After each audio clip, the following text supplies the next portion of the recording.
একদিকে হাসি মুখে বিমানবন্দর ছাড়ছেন কারিশমা কাপুর, অন্যদিকে কান্নায় ভেঙে পড়েছেন সঞ্জয় কাপুরের বর্তমান স্ত্রী প্রিয়া। প্রাক্তন ও বর্তমান দুজনের দুই রকম আবেগের ছবি ধরা পড়ল একসঙ্গে, আর তা নিয়েই শুরু হয়েছে বিতর্ক।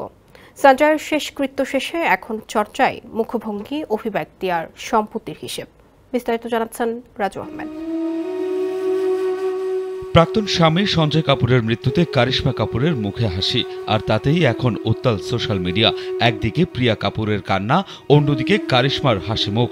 এই দুই স্ত্রীর বিপরীত আবেগের ছবি নিয়েই শুরু হয়েছে বিতর্ক। 12 জুন লন্ডনের এক পোলো মাঠে হৃদরোগে আক্রান্ত হয়ে মারা যান শিল্পপতি সঞ্জয় কাপুর। 7 দিন পর দেশে আসে তার মরদেহ। স্যান্ডেলিনা সো, রূপচর্চায় আভিজাত্য। দিল্লিতে হয় শেষকৃত্য। উপস্থিত ছিলেন প্রাক্তন স্ত্রী কারিশমা ও তাদের 2 সন্তান। তবে মুম্বাই ফেরার সময় বিমানবন্দরে কারিশমা মুখে ধরা পড়া এক ঝলক হাসি উস্কে দেয় সমালোচনার ঝড়। কেউ বলছেন সম্পত্তির ভাগ নিতে এসেছিলেন, আবার কেউ বলছেন শেষকৃত্য থেকে ফেরা মানুষের মুখে এতটা হাসি কিভাবে।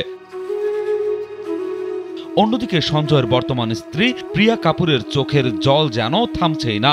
কান্নায় ভেঙে পড়া প্রিয়াকে সান্ত্বনা দিচ্ছেন চারপাশের আত্মীয় স্বজন। মন ভাঙা মুহূর্তে বারবার মুছছেন চোখের জল।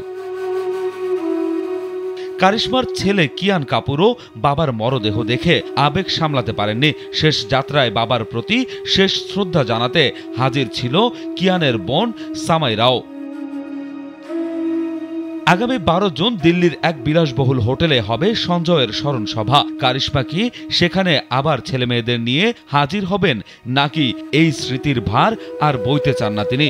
সে উত্তর সময় বলে দেবে। রাজু আহমেদ, কালবেলা।